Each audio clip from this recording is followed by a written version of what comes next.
I acknowledge with respect the Onondaga Nation, the fire keepers of the Haudenosaunee, the indigenous people on whose ancestral lands Syracuse University now stands.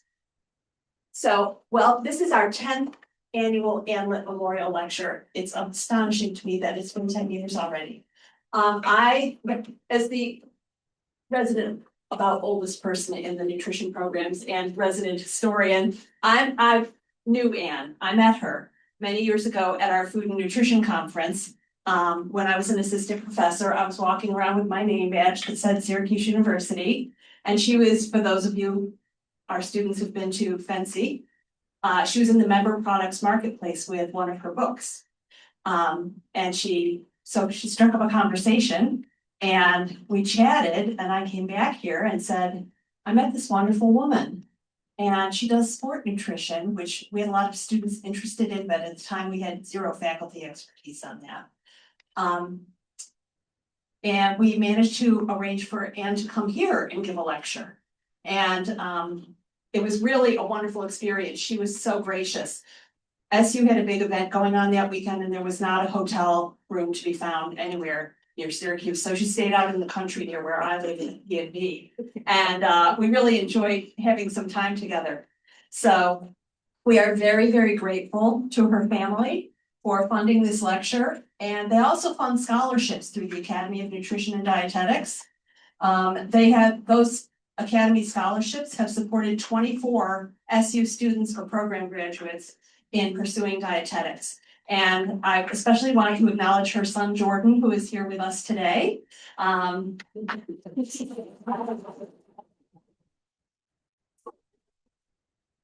So today we're very fortunate to have a panel discussion. I'd like to introduce our panelists. On the far side is Julia Zilewski, Director of Performance Nutrition for football at Syracuse, go Orange. Sarah Snyder. Sarah is the sports dietitian with the Baltimore Ravens, so we're very fortunate to have NFL people here. And Christine Dziedzic, of our own sort of kind of hometown NFL team. She is the team sports nutrition dietitian for the Buffalo Bills. And our moderator today is our outstanding teaching professor and my beloved colleague, Jane Burrell. So take it away, Jane. Right, well, I'm very excited because I gave them a list of about 40 questions I wanted to ask. I've trimmed it, so bear with me, but they are really an impressive group, and I think you're going to really enjoy hearing from them. So I'm going to open it up to all of you, and you can answer however order you like. Can you just walk us through your career path? So starting as a dietetics student or wherever you started in your studies, and how you ended up in your current positions. Start. I just wanted to start and also thank everyone for organizing us to be here. Julia, Christine, and I are honored to be part of this distinguished speaker series. We've had the pleasure of getting to know Jordan just over the last couple of days, and we're very honored to be here. So thank you, Jason and April and Amy and Kay, Jane, for setting this up for us. We're thrilled to be here in front of you right now. I'll start with my career path as I think Christine actually said this earlier. I'm not going to steal her line, but I knew very early on that I wanted to be a sports dietitian, and it is helpful to know early so that you can help pave your path or think about where you're going. So in high school, I knew I wanted to be a sports dietitian.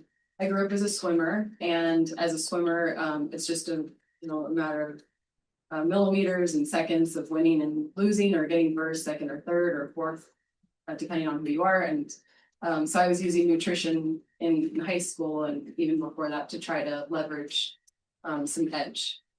And there wasn't a lot out back then to follow. I knew to hydrate and take in some whole grains, and that was really the and so from there I went to Santa Clara University. I knew they did not have a distinguished nutrition program, but I thought, I'll make up for it in my master's. So I'll do a curriculum here. I'll do biology. I'll kind of follow some pre-med students, which was very hard, and do all the organic chemistry and all the things I need to do, and as much as I need for my dietet internship. And that was quite the challenge. It was good, but got a lot of core curriculum out of the way at Santa Clara. I ended up taking a year off between my undergrad and my master's I worked in a gym and I volunteered. I learned how to teach lifting using machines. And eventually that led to an opportunity to be a personal trainer and learn how to do the Olympic lifts, which this is 2004, when a lot of college programs were using Olympic lifts to train volleyball and even soccer, track and field and football. So I ended up choosing Florida State for my master's and knew I could finish up some of my coursework there to then qualify for the dietetic internship and do a lot of my rotations at FSU. So I was able to be in the classroom and get more sports nutrition or nutrition curriculum, and also be in the weight room and be around our college athletes and teach what I knew, the very little that I knew, how to strength train them. Not a lot of injuries. It was only a couple of years, so I got a little bit lucky there. And then from FSU, I went to Exos. Exos is a company where they train athletes in the off season, really. They prepare players for the NFL Combine. They'll work with NBA guys in the off season. There are some high school kids coming through Exos. It was a great place for me to start because I had a mentor who was a dietitian. And I think it was really hard then to find a place where you could have a mentor who's a dietitian. Like Julia is obviously a great mentor for her students. She's a dietitian. She's teaching all the great practice here, as well as Allie. But I think when I was coming up, we didn't always have those opportunities. So being at Exos really was helpful for that. Exos was good, but it wasn't in season trench work. So I decided to go into the college sector and wanted that really like in the trenches, in season, 7 days a week. So I went to the University of Florida. I ended up running their program. There were two of us, kind of just like Julia and Allie have here. We did have students under us and we had probably a little bit more help. And I don't know if we had as many athletes as you guys have here, but I oversaw 8 sports and spent a lot of time with football, with it being a football school. And then after that, I went to Michigan. I meant to stay at Michigan a little bit longer, University of Michigan. But when the Detroit Lions came knocking, I did know as a female if I would have another opportunity to get into the NFL.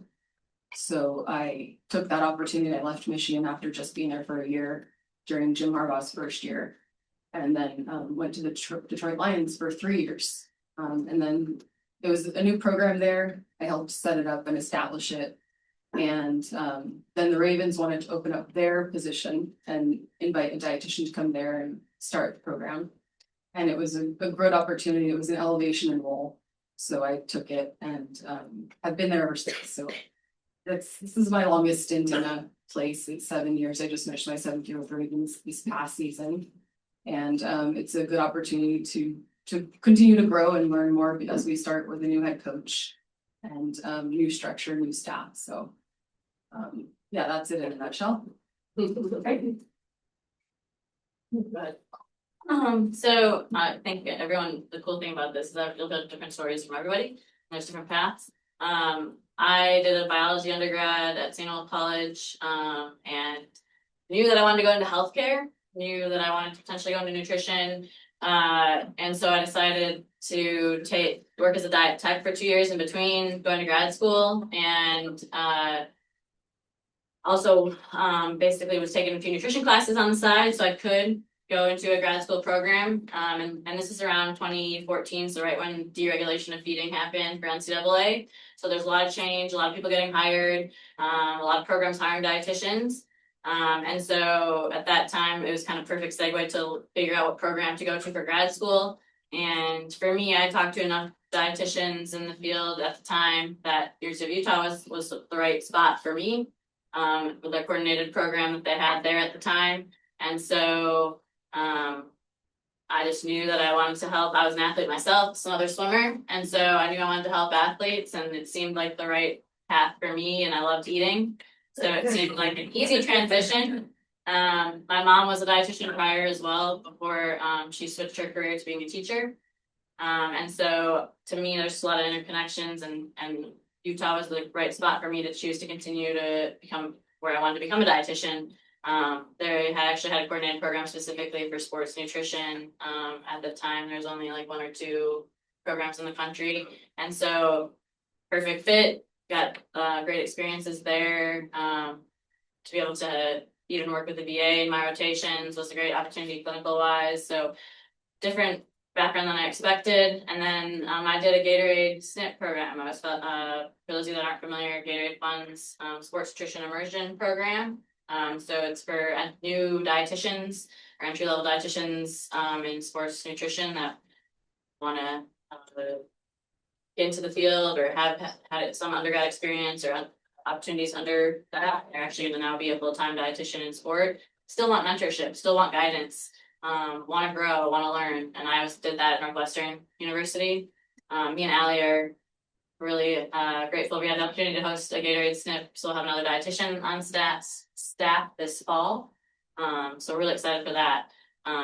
But after I did my SNP fellowship, I actually had a hard time finding a job. It was kind of a time that they were starting to grow a little bit, but they weren't totally full go. And it seemed like every job I applied for, I didn't have that sport experience, or I didn't have some sort of certification like somebody else had that, or they're local, whatever it was.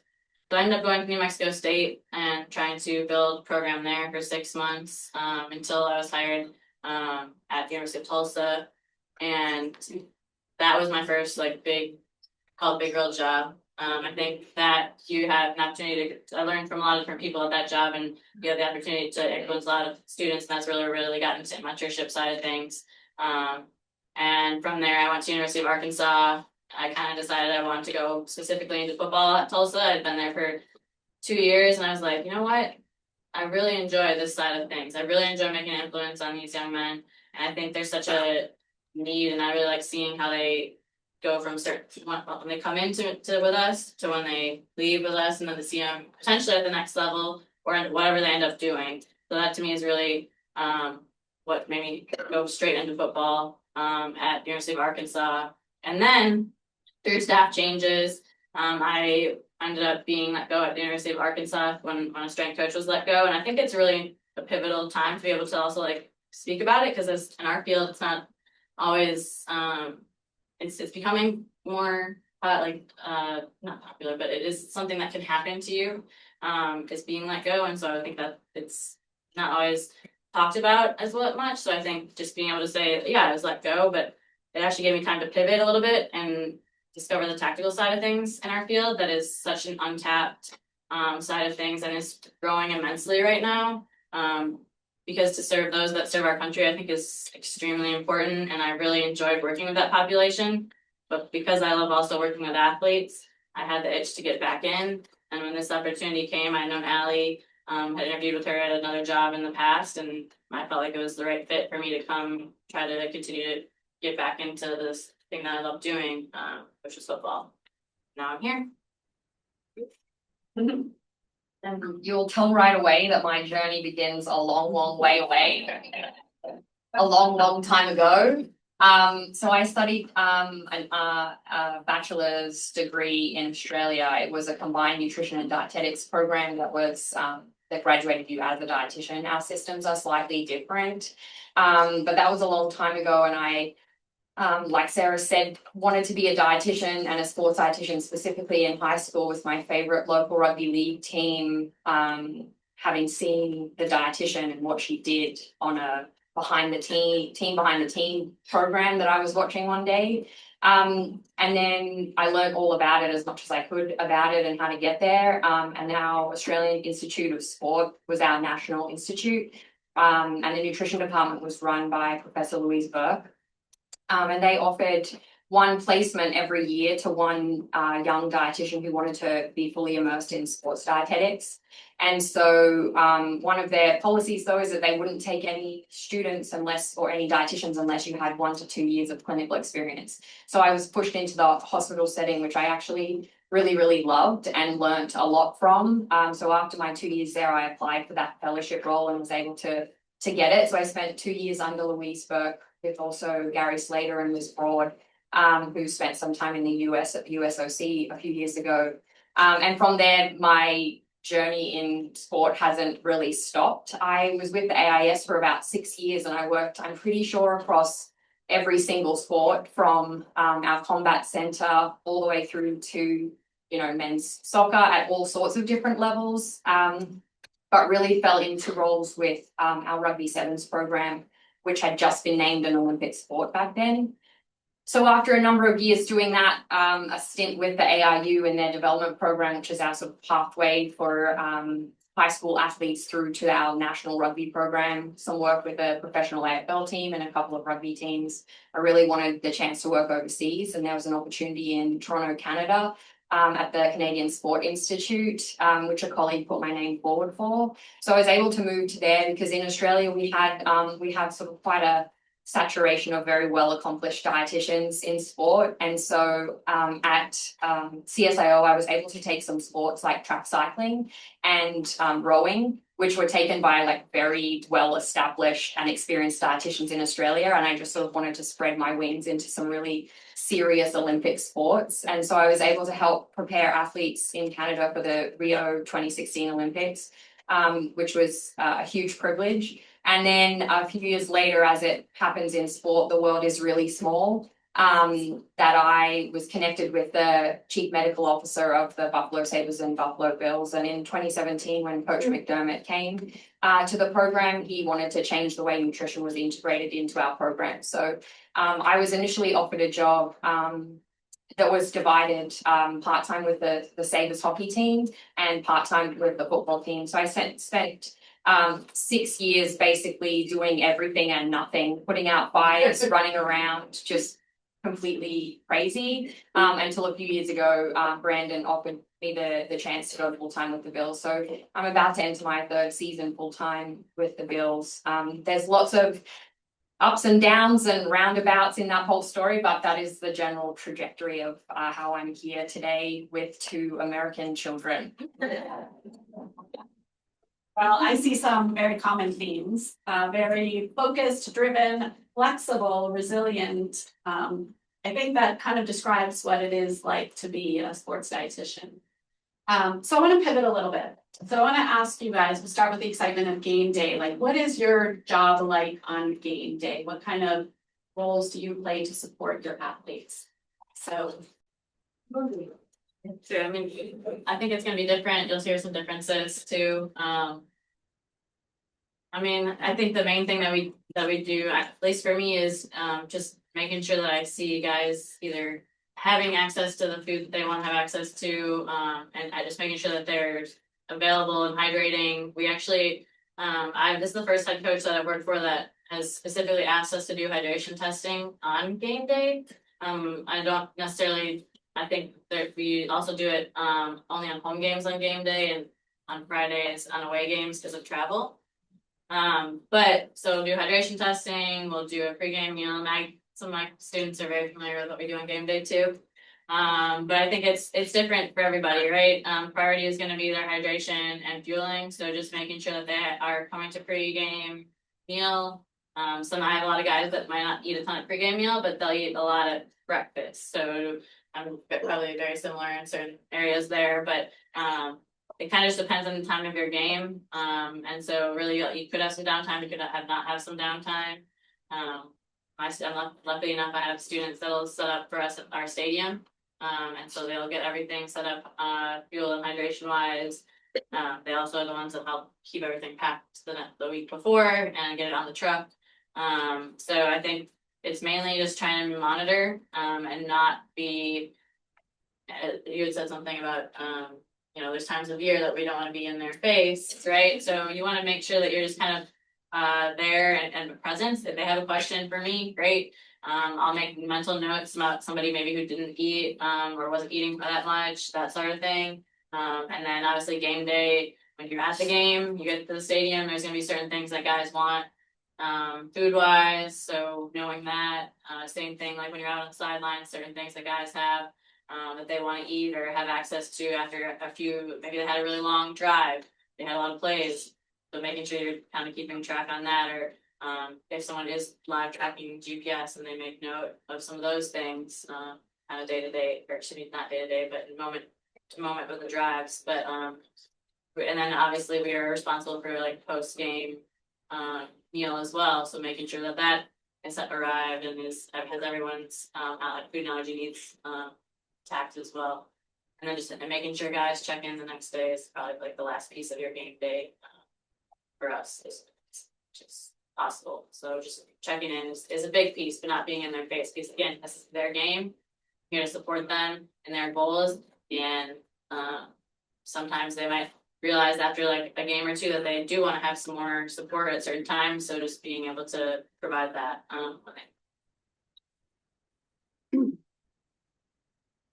With game day, it's a little bit of an operational food service function, and then there's the player individual function. With the operational food service function, it's almost like planning a wedding. Every week or every other week.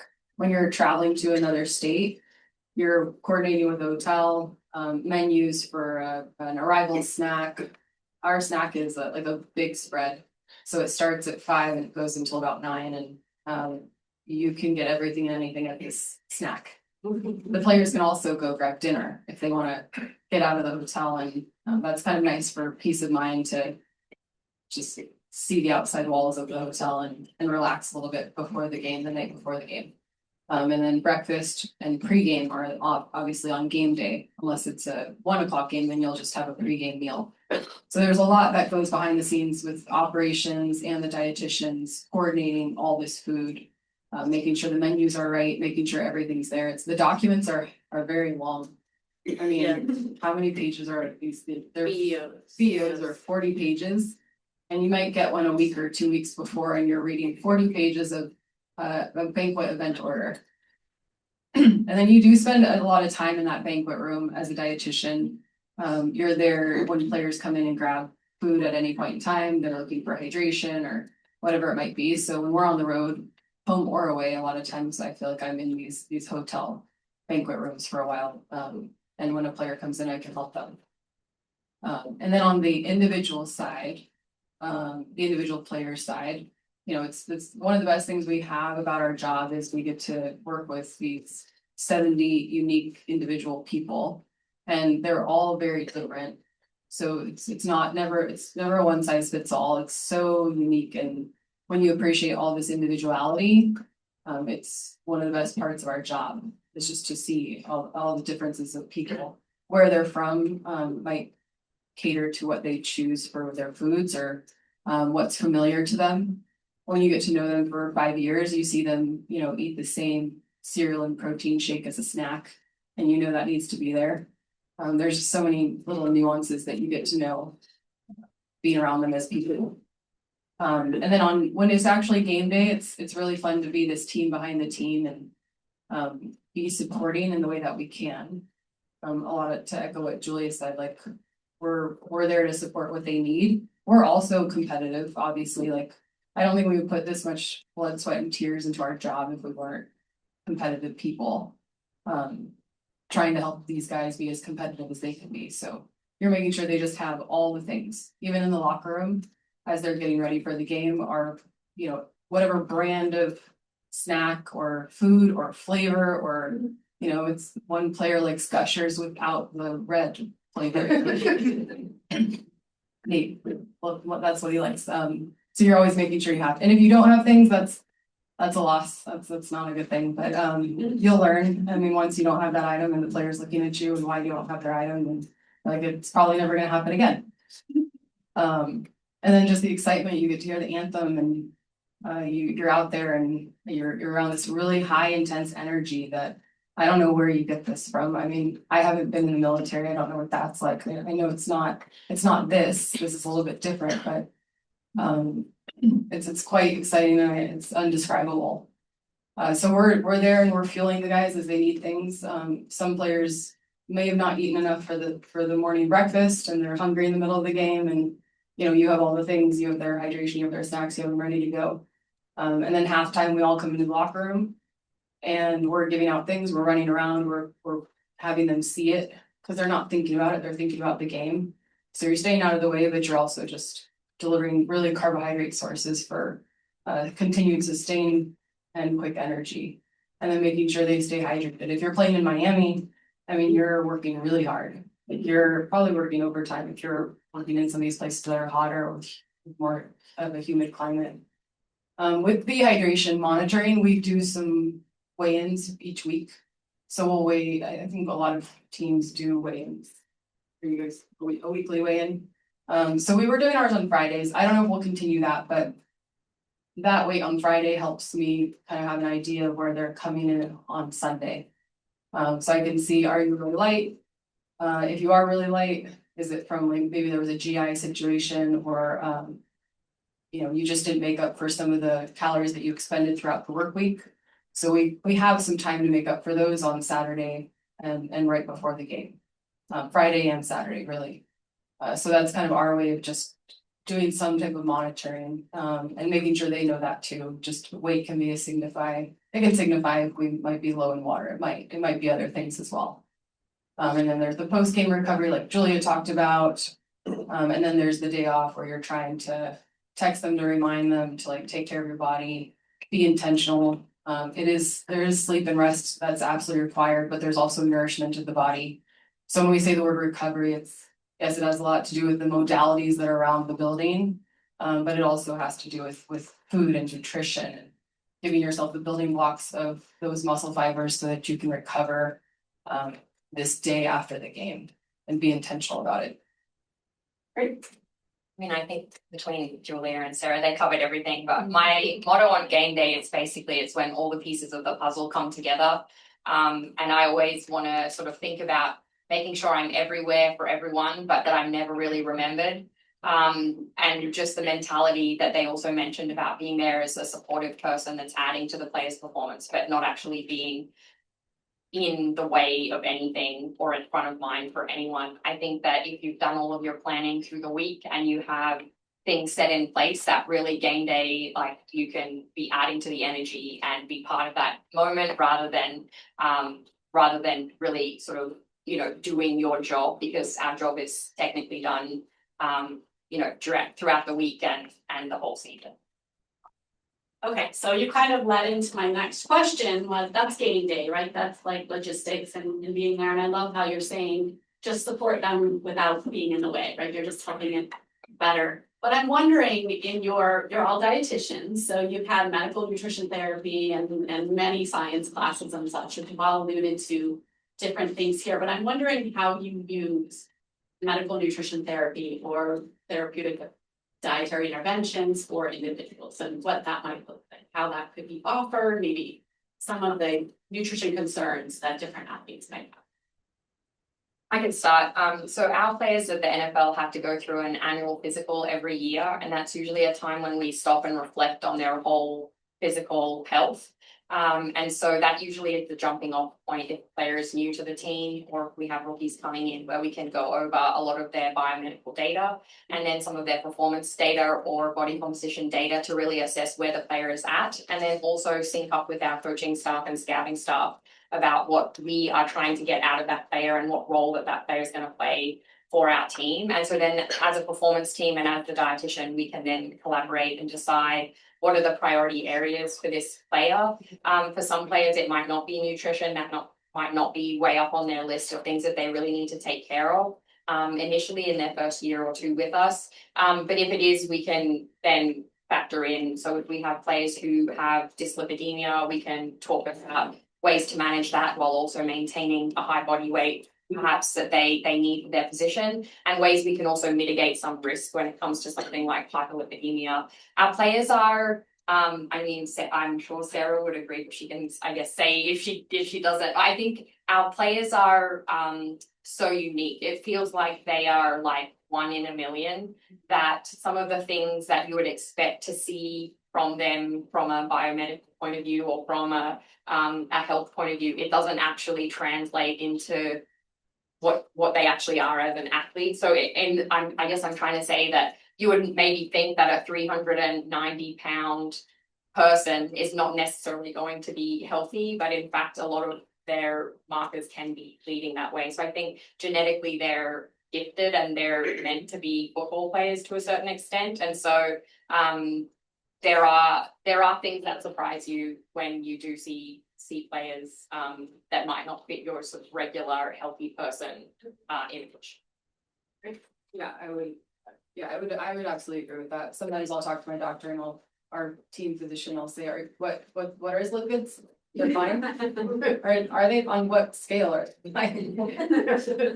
I'm like, all right, he's young, he's good for now.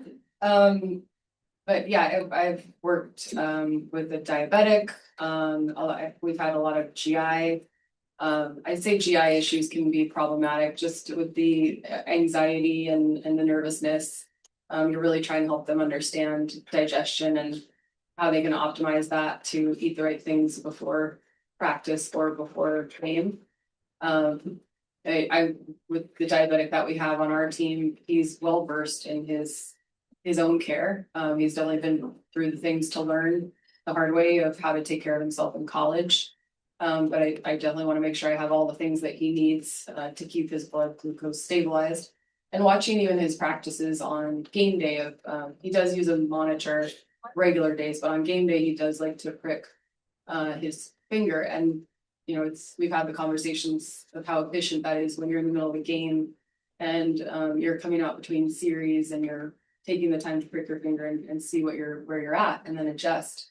But with the sideline, you don't always know if your Bluetooth or the wireless is the internet's going to work and if you're going to have a connection to get your live blood glucose efficiently. So he's very much built it into his routine to do this live prick on the sideline. And so he's such a good example for kids who are going through type 1 diabetes, because I know that's tough when you're a child. It must be tough when you're a child figuring that out, and to see Mark Andrews talk about it and talk about his success with it is really cool. But yeah, I would say that would be mostly of what we see. There are food allergies. We're obviously at the forefront of that.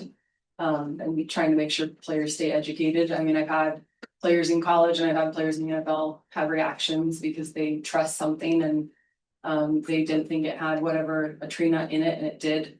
So you do have to really still make sure everybody's aware and educated, and food has labels on it.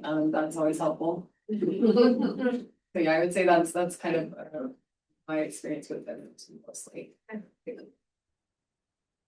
Yeah, I mean, I echo a lot of what they've said, a lot of like food allergies, sensitivities, gut health. Obviously like being at this level, there's some crazy cases that happen every once in a while. I've had a C. diff case that I've worked with, so I think that's something unique to have your whole performance and team involved with that.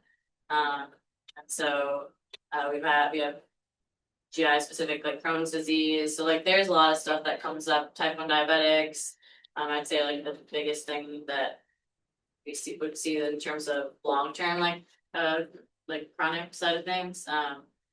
But again, that's also like they're seeing like I keep thinking about this while I'm sitting here, like they're getting the like top of the top, right? So like they're getting all like your kids that are my kids that are top players, right? So like they're getting the top of the top, and so some of those kids obviously had made it by just eating McDonald's, their talent, right, and genetics, but a lot of them had to have changed things, and like at college is the first time they're like getting their nutrition education, so or they're discovering things that they didn't realize they had in their bodies, whether that's an allergy or sensitivity or Crohn's. So I think like, or IBS, whatever that is. So I think I see a little bit more in terms of like guys connecting more to that stuff. So they are figuring out like, they're asking more questions. They're wanting to get more answers.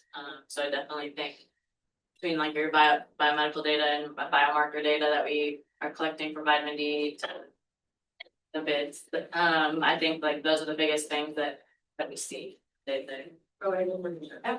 With also, I mean, if you know certain medications that they're on and how that might impact appetite, a lot of players may be on some type of ADHD medication, and with that, they may not be eating breakfast or not be hungry in the morning, depending on the time you have the medication.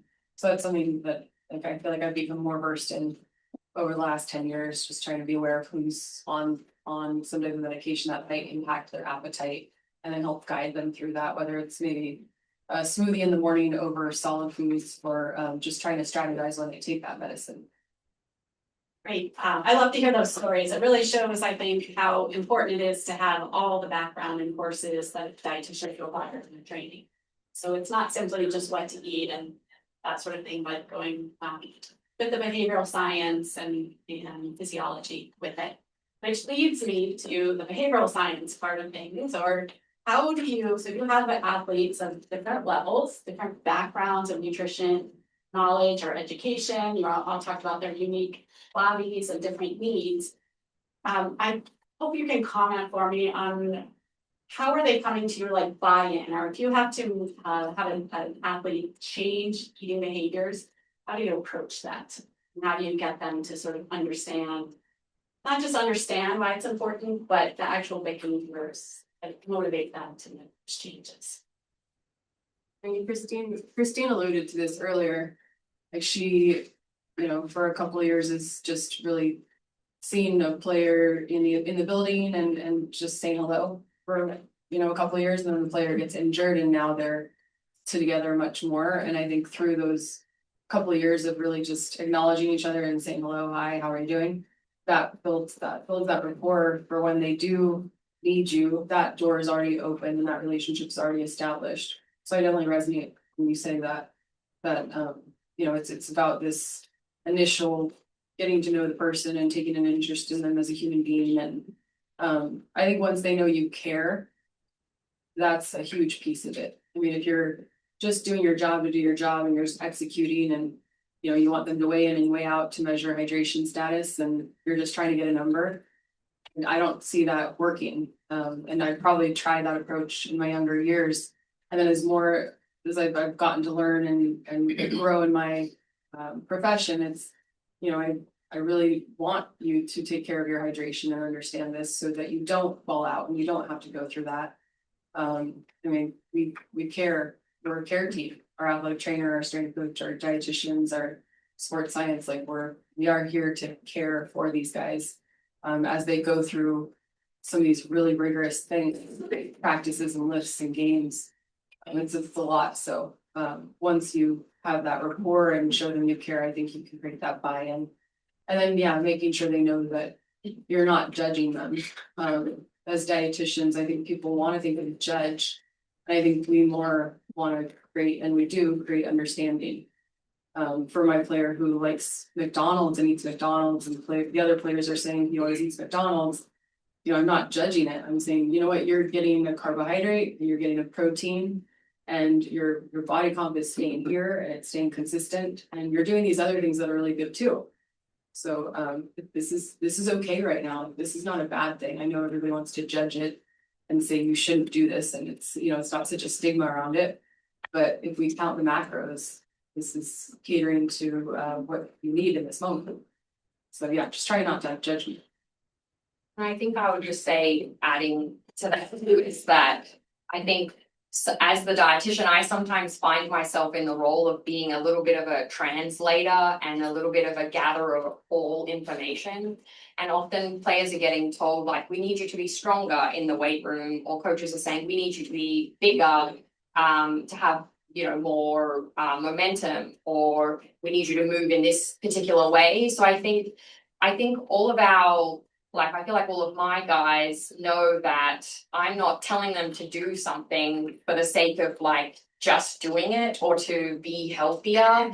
I think when you connect some of their performance sort of indicators, or where they need to go as a football player and their goals to be the best football player they can be, I think when you connect those dots and show them how it's related, I think that's the biggest piece. When you have a guy who perhaps might need to lose weight to move a little faster for what his coach wants to see, I think if you can just have a very sort of transparent, performance-based conversation with him, like a strength coach would about, his technique in lifting, or doing a clean hang or whatever it is, a hang clean, then I think we have to also feel confident to speak in that sort of direct way and not kind of go around the fact of this is the performance indicator, this is what your coach has said, this is what the strength coach is saying, and this is how nutrition is entering, that whole sphere to help you move in that direction.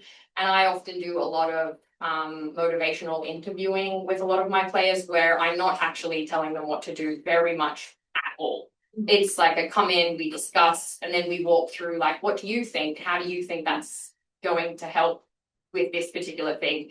Do you agree with what the strength coach says? And when they're aligned on that, that's when you're, as the dietitian, you're just really helping them walk through those steps. And then they're like, yeah, so then I need to do that, and I need to eat breakfast, and then I should do this and have my shake. And then you're like, great, see you next week. Like, you know what I mean? Like, they've sort of done the work for you, and I think that's the best outcome. Yeah, I'd emphasize everything that they've said. I literally said a player texted me, can I eat this burger and fries today? So like the buy-in piece is huge, and I think for like at least in college level, it's presence. And I think obviously that echo probably a little bit there y'all too. But I think for us it's the presence of like I'll go walk through the weight while they're lifting, and that sort of thing, and checking in with them in weird times of day or whatever it is, like if they have a class. Like no, I'm not involved in the class checking or anything like that, but just, you know, texting them to make sure you pack your snacks for class. Like those little reminders that we don't think about, like we just do it because it's part of like as a dietitian, we just know that we want to eat. But they aren't thinking along those lines. And so for me, presence and like doing fun interactive things like that, my students will make little energy bites and different things and like have them try things or like showing themselves on social media. Obviously it's different in college than it is in at the next level, but like they love seeing themselves featured on things. So I think that also creates buy-in when you can create like an environment that they feel really comfortable in. And like she said, just being able to, maybe they don't feel comfortable talking to their strength coach about something, but they feel really comfortable talking to you. Again, I think it depends on your team and organization, but being a female, I think, has its ups and downs for that and creating buy-in. Here, Coach Fran has the word accountable in DART, so that is already ingrained in our culture. So making sure they understand they're accountable for all areas of the performance side of things. So that is already built in, which I think is huge when it comes to also fueling their bodies. That's great. I love to hear all of those things. It's very motivating. So you said a couple of things, and Julie, you just mentioned social media. They like to see themselves on social media. So I'm wondering, what is the impact and how are you sort of doing some myth busting or correcting some social media trends? This could be around things like, you know, what to eat, what not to eat, what supplements to take. So maybe you could share some experiences. Good. Yes. I talked about wanting to have understanding and listening to our player, our patient, our client. One of mine came to me, I don't know if it was last year, but he was following the Liver King. All right, let me listen. Listen, Sarah, don't judge. But that's where it becomes a little bit tough because you do want to just be like, no, we're not taking liver in the pill from the Liver King. Like we don't need to follow this one. And you almost laugh because you don't know if they're totally serious too. So you do have to still listen and hear what they say. And I mean, if you can put some type of example or analogy or maybe sprinkle in some evidence-based research in there without boring them or turning them off, like that would be a strategy. But it is hard. I mean, it is hard, and there's a lot of noise out there, and there's a lot of supplements being sold that, I mean, that's probably one of the biggest concerns is there's a lot of supplements being promoted on social media, and our guys really can't afford to take anything and everything, and really that could cost them, I think, 4 games. Minimum, I think. Yeah, I don't know what you guys get for a box drug test in college. I think it depends on the circumstance. Yeah. And it depends on Yeah, ours is 4 games, and you could count that amount of thousands of dollars that it would cost them to lose out on 4 games. That's their income. So yeah, we really preach for third-party tests, supplements, use this as a complement to their main diet, of course. And we're trying to attack this more and more as dietitians, and now that we have most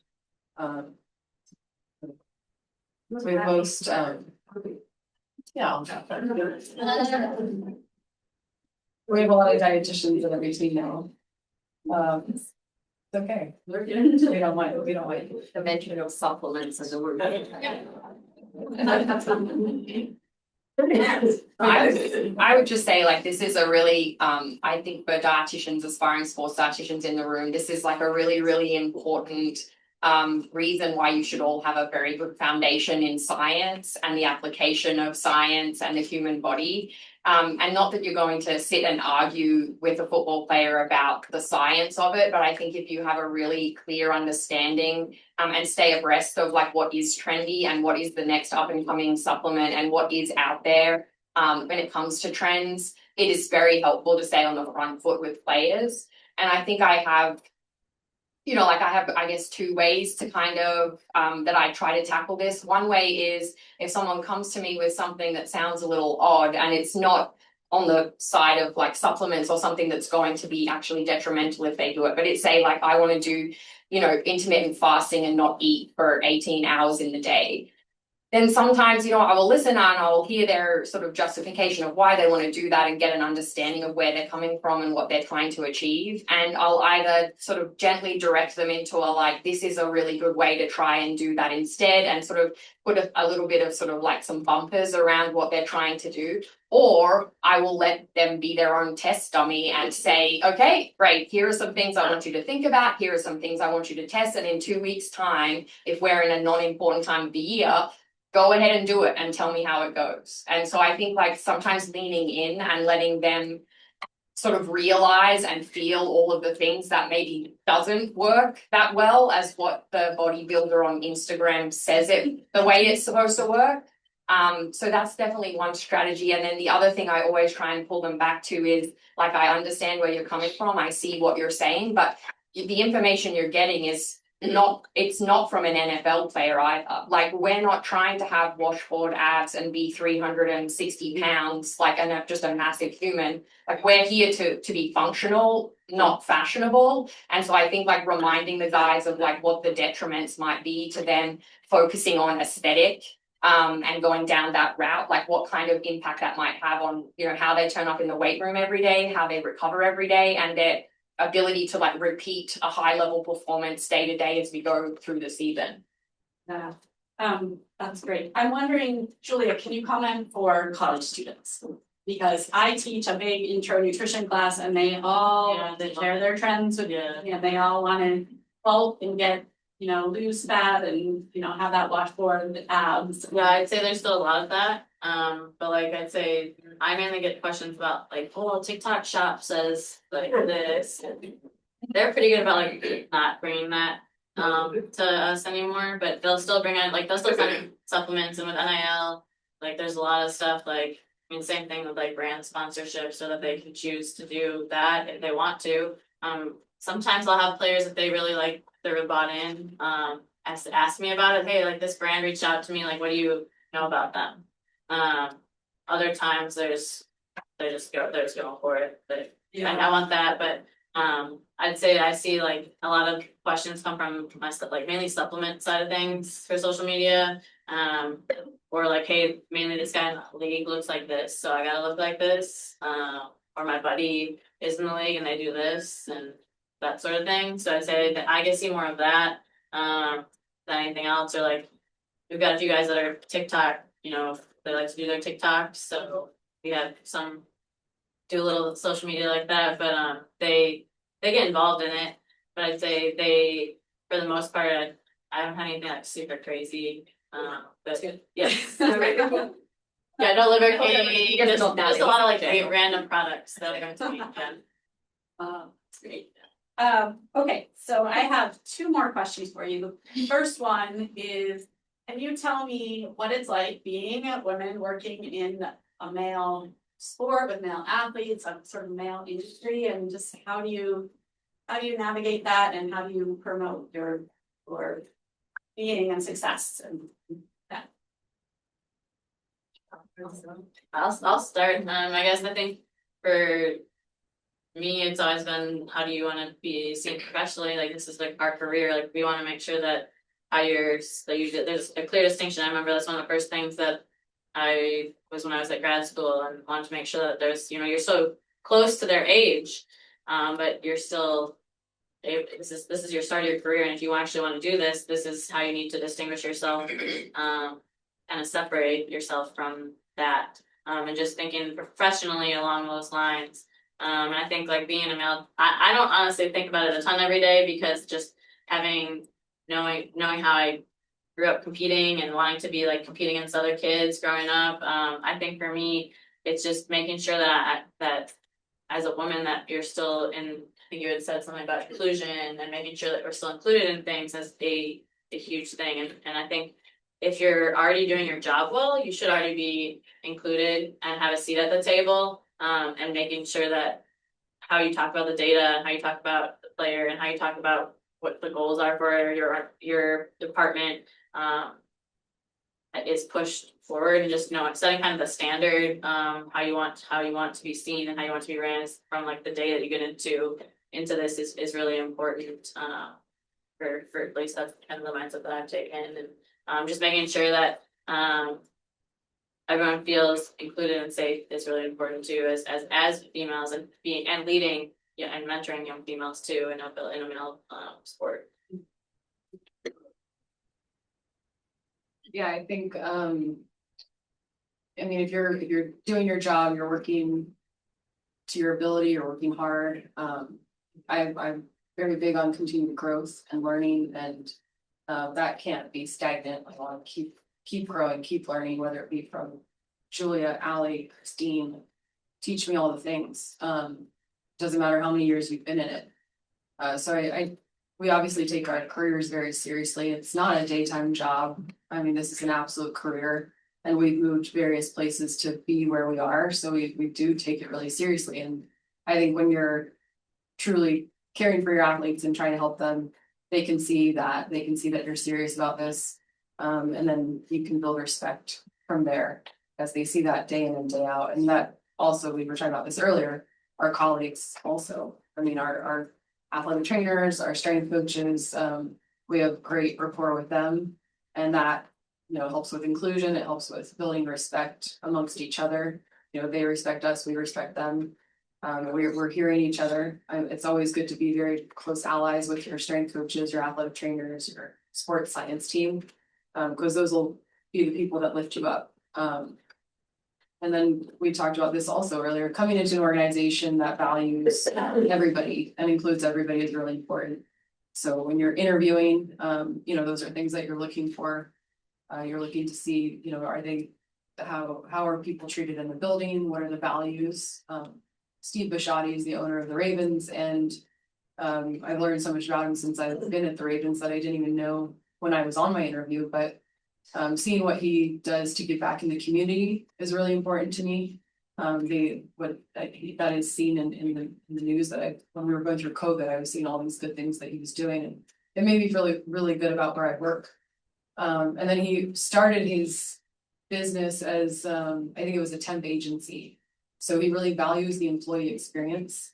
It doesn't matter who you are, but he really wants to make sure every employee in that building is having a good experience. And if not, he wants to make it better. And I've seen that throughout my 7 years at the Ravens. And then my general manager, Eric Costa, also is very supportive of the nutrition program, of the people that are working for him and below him. So just having that support is really important.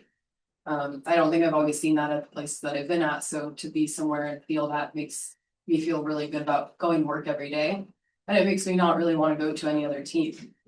I don't think I want to leave the Ravens. I don't want to go anywhere else. It is the NFL. It's not for long. So you don't always get to stay as long as you want to stay, but I'll keep pushing and stay as long as I can. And I think practically for me, I've probably learned a few different ways to communicate differently with the men in my building.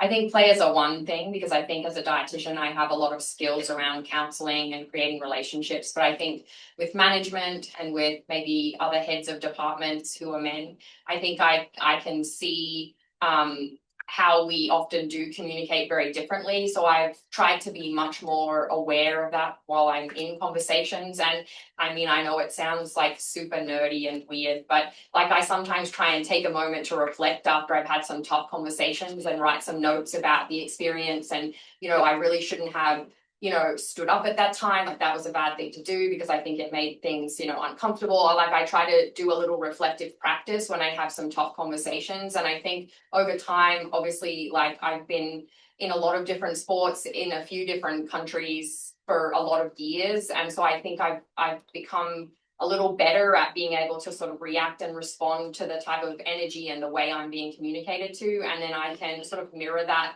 much more confidently than when I was first coming out of school and first started as a dietitian. So I think just from a practical sense, I think we do communicate differently. And I don't think that's just a man and a woman. I think that's people with different backgrounds, different cultural sort of experiences. I mean, if you travel, that there are different customs in different countries. And so I think just being really aware of that and having some reflection on, how you contributed to a conversation and communication and the way it went, to be able to then like move forward and try and improve that for next time. And I definitely think, I think if my mum actually saw the way I function in my workplace, she would be shocked because I was like the 7-year-old doing like being pushed into like the speech, whatever, having to stand up on stage and speak because I just would never speak when I was like a 7-year-old like little kid. So I think you do grow and learn in that area. And I think that's also when, if you're getting into this space where it's high pressure, there's a lot of stress, there are people with competing demands,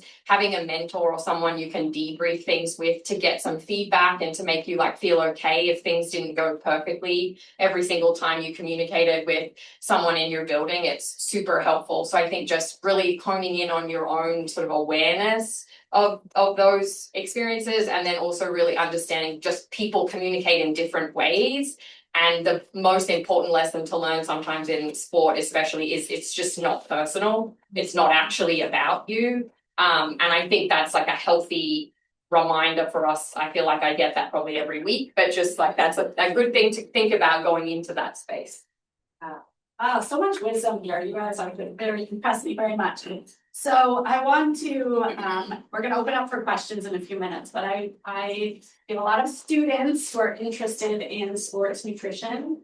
And if you can say like one really positive thing about it and give them some advice or what they can do, what experiences they should look for so that they can line themselves up to be, these roles that they're.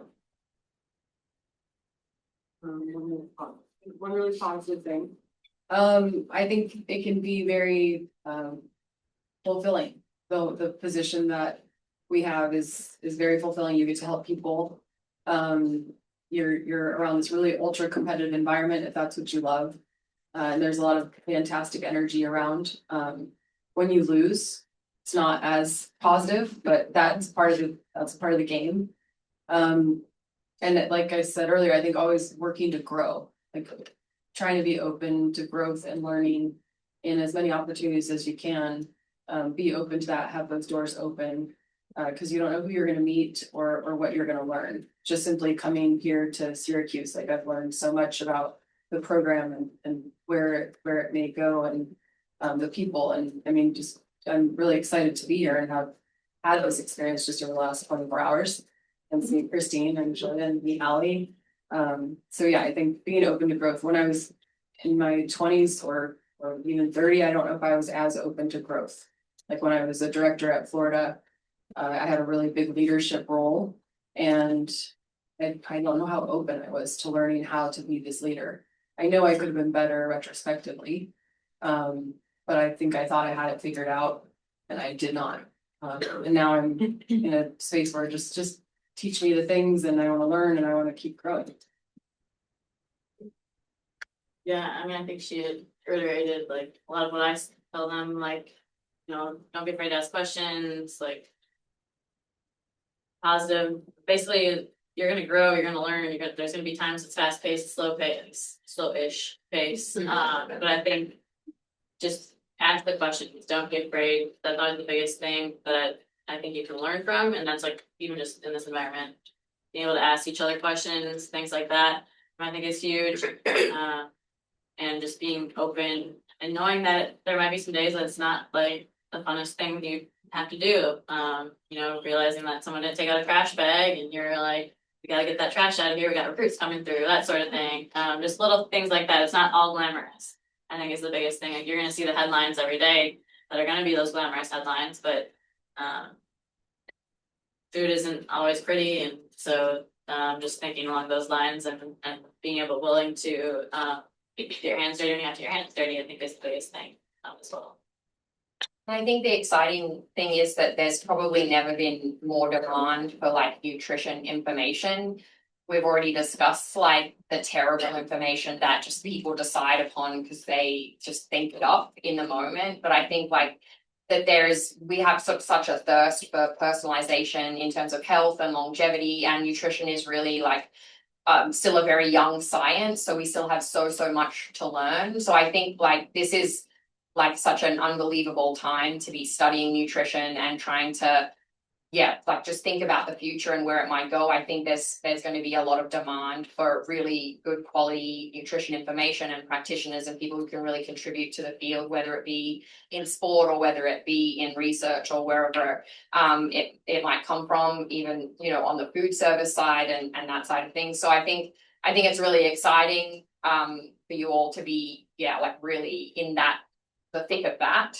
And I would just say, I would challenge you all to really think about like, as Julia said, like this seems like a really glamorous job and it seems like the pinnacle of what you might want to do right now. But I would just encourage you to think about, you know, maybe starting exactly where you are and thinking about some tangents of like some experiences that you might get, because I think being a dietitian is great and I love it and it's the only thing I've ever really wanted to do. I've never really thought about anything else. But I think as I've gotten older, I've realized that it's my experiences of the places that I've been rather than like the work I'm technically doing that has really sort of enriched my whole life. And so I think going and working in a community care center, or I mean, if I reflect on my days in the hospital, it's probably one of the best teams I've ever worked on in the palliative care ward.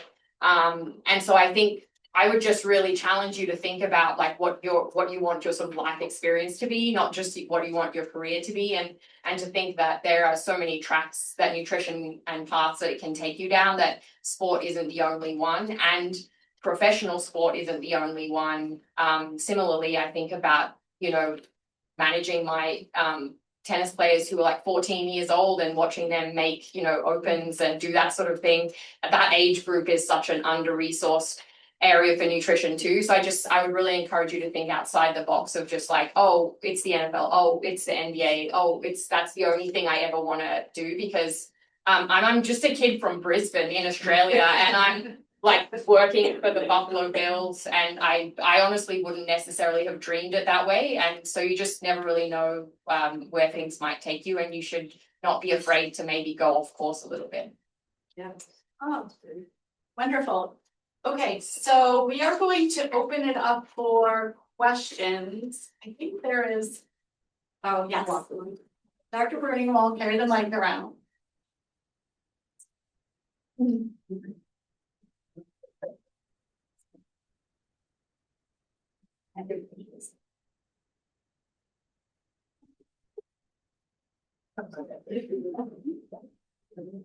You guys have worked in different places, like collegiately and professional leagues and even to other sports. How have you had to adjust your practice based on the setting you're working at?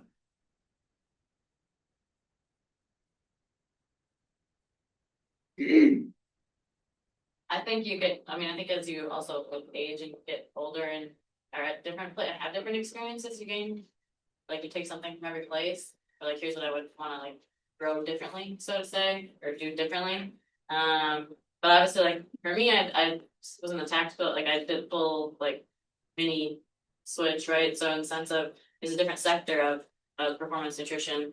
I worked with SOCOM special operations pilots and backenders on a couple of different airframes for the Air Force, and so I had the opportunity to, in order to know what they do, I need to be able to fly on the planes with them and see what they do, because I don't know what they do day to day. I've never had family involved in the military. I didn't know what to expect. So being able to like be open to learning new experiences and open and do a needs assessment wherever you go, I think is huge, whether that's a new team, whether that's military setting, whatever that looks like, whether that's different sport, I think that's huge. And what do I not know? What do I need to learn? And learning their day to day was really important at that time. And having a great understanding for how they might have to go fly at night. They also need to get up in the morning and do a whole other job. It's not just flying planes. So I think there's a lot of pieces to the puzzle when it comes to, you know, every place you've been to. So. Yeah, that's a good question. I think even just looking in one sport like football, how it's changed over time. Like there was a time where obviously there were consultants only in the NFL, including Ann, Jordan's mom, and now there's 30 full-time NFL dietitians. So just the evolution of that and the amount of work being done has really evolved and changed. What we have to do coming into these teams is kind of learn the culture, the coach, the head coach, the bosses, kind of have an understanding for that and know the schedule, because all the fueling takes place within the schedule. And how do you be strategic about when you're preparing the guys for a practice or a simple snack or a meal is a big part of, I think, our role is probably the schedule and making sure that we're kind of falling under our head coach. Like we talked about accountability. Those things help with kind of what our role definition is in these different places. The NBA schedule is so different than the NFL schedule. The amount of games that they're traveling and just the schedule itself is drastically different. So you're adjusting to their fueling opportunities there, and they're sleeping in. They're staying up much later on a regular basis than NFL guys. NFL guys are up a little bit earlier and they're working more in the morning. They might spill a little bit into the afternoon, have meetings in the afternoon, and then they're gone. They may stay for dinner, they might not. But NBA schedule obviously totally different. MLB schedule also very different because you may be the dietitian in the clubhouse for hours during a game.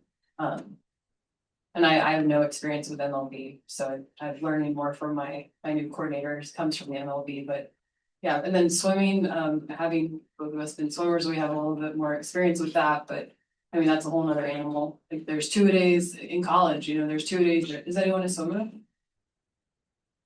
2 days dry land. You understand? 2 days in dry land and lifting. I mean, that's a lot of calories that need to go into the swimmers, and the taking care of that body is obviously intense. And the fueling piece, and then what event are they? Are they 500 freestyle or are they a quick 50-yard freestyle? So all that depends on the fueling. So it is interesting within the sport, you know, your leadership and your actual schedule, and then your different positions within the sport or your different events all play a role. I think you've really said everything, but I feel like maybe it's a really good question. And I think you just have to be always willing to start back at zero and stop, be an observer for a little while and really understand the environment. Having worked in Olympics, you see a 4-year periodized cycle where you're peaking once every 4 years versus in a professional league, like we play once a week. And so just the way that you can kind of undulate with like certain practices, you can trial certain interventions, you can monitor and collect more data, you know, on an Olympic cycle than you would say an NFL week. I think just understanding like things at a larger context is really important. And then understanding, like Sarah and Julia both said, like you sort of just have to get a sense of the culture. And as being part of a performance team, you also have to understand the expectations of your specific role. I would say like what I'm doing for the Bills in terms of my role, and the expectation is very different than what I was doing with track cycling in preparing them for the Olympics. And so I think just also understanding you're not going to be able to plug and play like a nutrition program just from one sport to the next or one team to the next. And that also you have to be willing to understand what the expectation of you is in each of those settings, and not just think that you know what that expectation is coming from another place.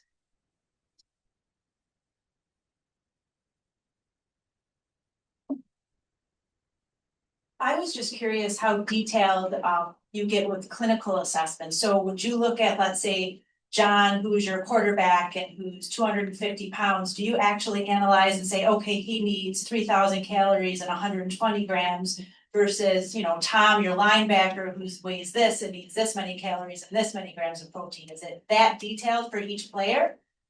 Yeah, I would say, I mean, being with a team longer and even having continuity on the team of players. So I've had some players on my team for the 7 years that I've been on the team. So I have a lot of data on them. And yes, per his position, if he's a running back versus a wide receiver, it is all calculated out. What's interesting is how to communicate that to them. I mean, I have it, but I'm not necessarily going to show them all those numbers. So I would rather have them tell me what they're eating through a dietary recall. And then we're also in the dining hall all the time. So we're seeing their plates and what they're doing, and we can kind of eyeball a lot of that when they are eating in the dining hall in front of us.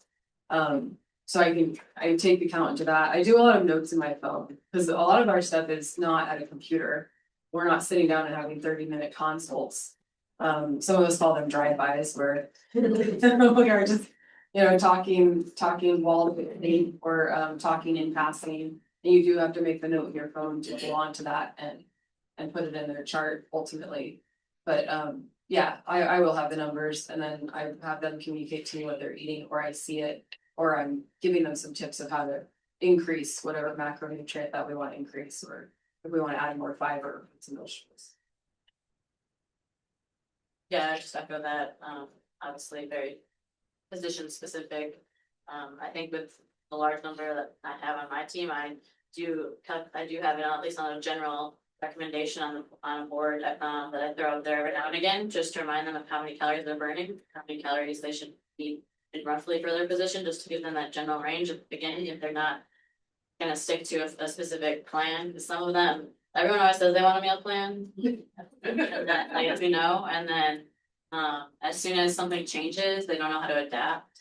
So that's where like the adaptation of education comes in. So that's where, like, yes, the presence is huge, but like more on the general, in general, what you're looking at, and give them a general plan from there, because that always works better than me just giving you straight macros, here's what you're gonna have every day. Because unless you're I do have a few guys that are very elite when it comes to their nutrition, but that generally means that they've had somebody also working with them previously too.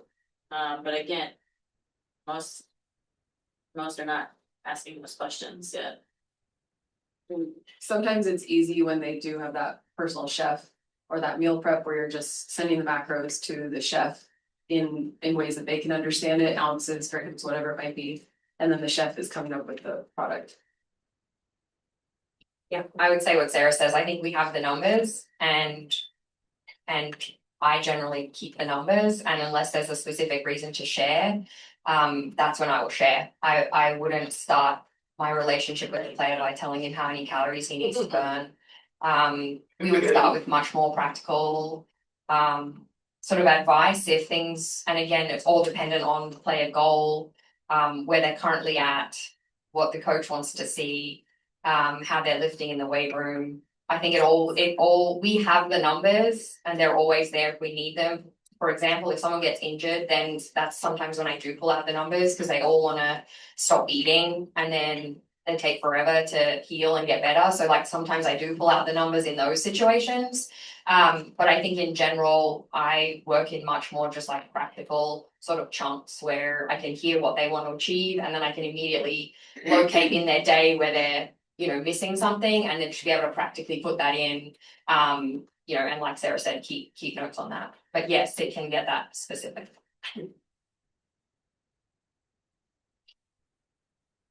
So being in sports, how are you evaluated?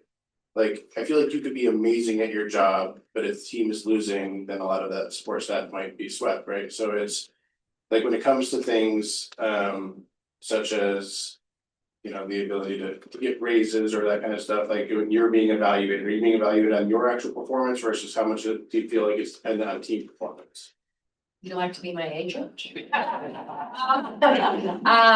I think that's very organization specific. I think that we all sort of accept that our roles are temporary. Just like coaching and players, you can be moved quickly.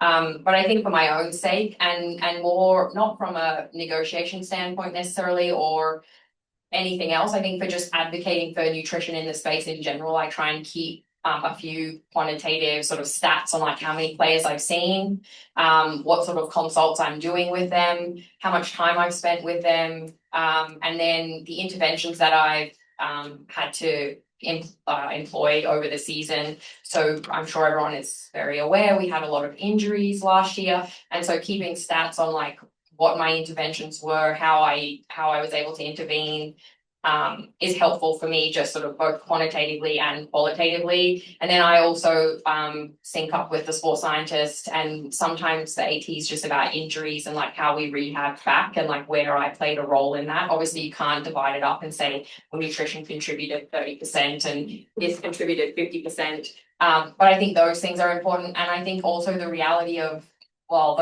my team and maybe Sarah's is that often players get asked directly, do you like working with this person? And is this person adding something to your performance, to your day? How are they helping you? And because I've had general managers in contract negotiations tell me, so-and-so says that they really like working with you and we appreciate the effort or something like that. So I think it's a bit quantitative, but that's more just for my own benefit to show my boss like I need more help than to like contract negotiate. Yeah, I would say qualitative and quantitative. We do DEXAs and we can look at increase in lean, lower fat mass. We can look at maintenance during season of lean mass, which is a goal. Target weights, like if a player has a certain, everyone actually has probably a target range. And are they achieving that? Are we supporting them to achieve that? On a deeper level, does the player feel good and play well at whatever that target weight is the most important, but and that's how it's established, but trying to see that they're all hitting their targets. If you have a player who is working on 30-pound weight loss, are you meeting that entire goal of 30-pound loss, or are you making it 50%? And also what's mostly important is how did he feel and how did he play? So he might make 50% of his goal, but if he played well and he felt good, that's a big part of that whole story. So there's a lot of context with the data, of course, as we all know. And yeah, the player references are really important. Do they want to talk to you? Do they have rapport? Do you have rapport with your players? And then you also have to just work with so many different other people in the building, not just the players. So you're working with food service and you're working with operations, sports science, coaches, personnel, scouting, athletic training. I might have said that, strength conditioning, sports science. It's a lot of groups that nutrition touches, and they will speak to your abilities as well. And even just, do you play nice in the sandbox? Is a part of it too.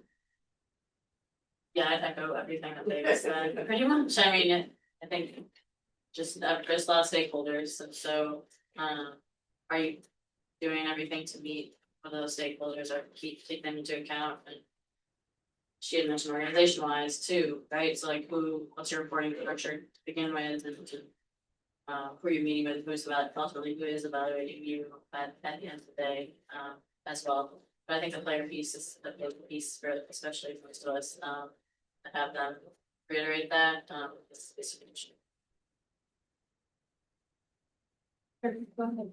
So I believe a couple of you, if not all of you, mentioned that we always knew you wanted to be sports dietitians, but of course the journey there wasn't instant. So to people who sometimes can believe the misconception that the career path is linear, what would you say are some skills you have that you wouldn't have gained if you hadn't had those opportunities on the journey? I would say flexibility, and I remember early on I said I would move anywhere, and I did move everywhere. And then there was a point where I was like, I got to Baltimore and I was like, I don't want to move anymore. I'm done moving. But I knew for sport, it's competitive, and I knew because sport is competitive, at that point, we didn't have to have a master's. But I knew I should have a master's to be competitive. And I should do all the things to be competitive because sport is competitive, even it's always been competitive and it probably always will be. So how can I just put myself in the best position to be ready for when that time comes? I think that's part of it is what can I do to keep climbing and growing and learning, and then when that door is open, I'm ready to walk through it, and somebody's giving me a good reference for it. Those are really important too. But yeah, it's definitely not linear, and like my time in the weight room that I found was definitely very specific and personal to me. I really admire the people that are doing an exercise science, exercise phys background and learning it in the classroom. It was cool to be in the weight room and learn from my colleagues on how to make programs and things like that. But yeah, definitely not linear. Definitely kind of all over. I think that's a great question. And I think being sort of forced a little bit to work clinically for those first few years, I think I forgot about it for a few years when I started in sports dietetics and started to get integrated into sport. But I think now that I work in this job where some days do sort of like have the sense of life or death, I know very well that it's these grown men are playing a game. And so I think like staying grounded and having the experience of like real life and death in a hospital setting kind of keeps me realistic in terms of like what I'm doing. And that's not to discount how much value I think I'm adding to my work and what I'm doing, but I think it helps me stay a little stable in like really my understanding of like myself. And I also think that was a really hard 2 years of learning to disconnect from my work, because the hospital setting and especially the rotations I was on by the time I left were very heavy.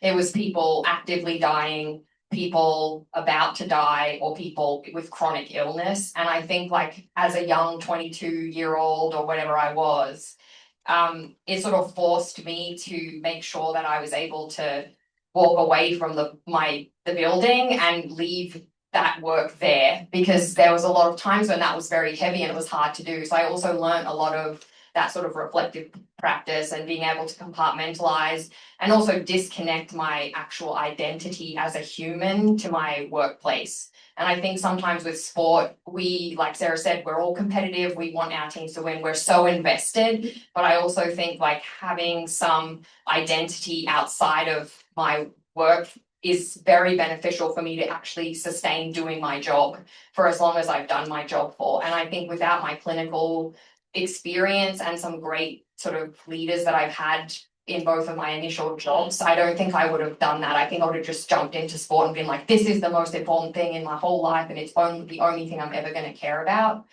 So I'm very grateful for that whole experience.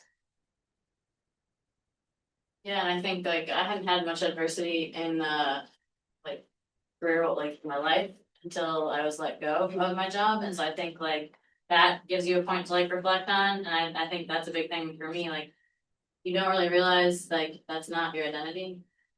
I think it's easy to get caught up in it and then realize, oh, like shoot, what is it now?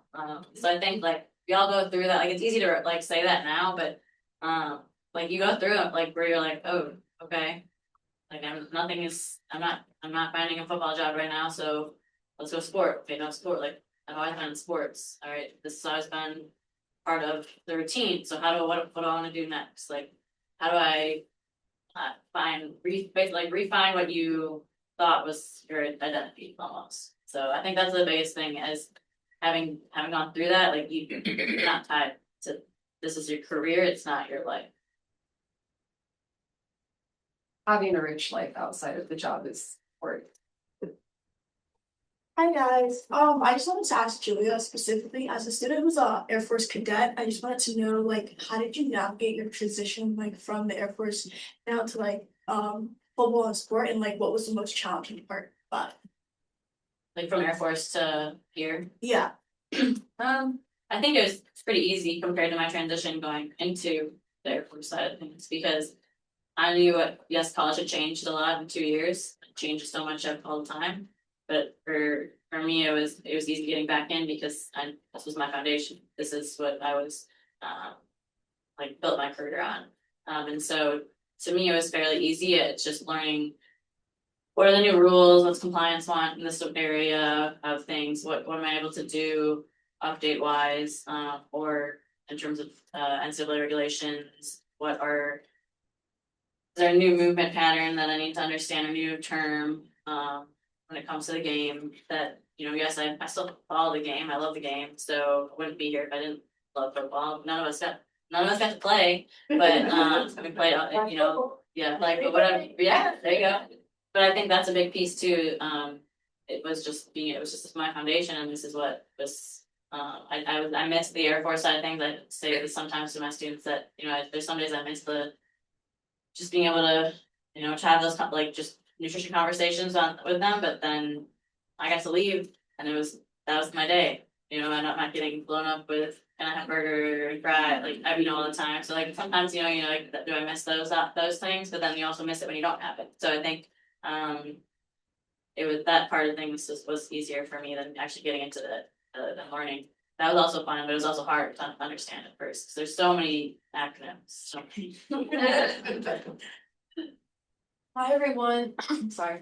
Thank you for your panel today. I really found it informative, but I do have one question. I was really like intrigued by you guys how you said there was like a 40-page menu that you all had to like read through. So I'm assuming that's a lot of food. I'm just wondering what you guys do with the leftovers, or if that's like a thing you consider the whole thing. Because I saw like a TikTok where they like saw like everybody, like I think it was for a football team, that they lined it up like the dining style that you guys mentioned, and that was like a big question, I think. So I'm just curious. Are you a dietetic student? Yes.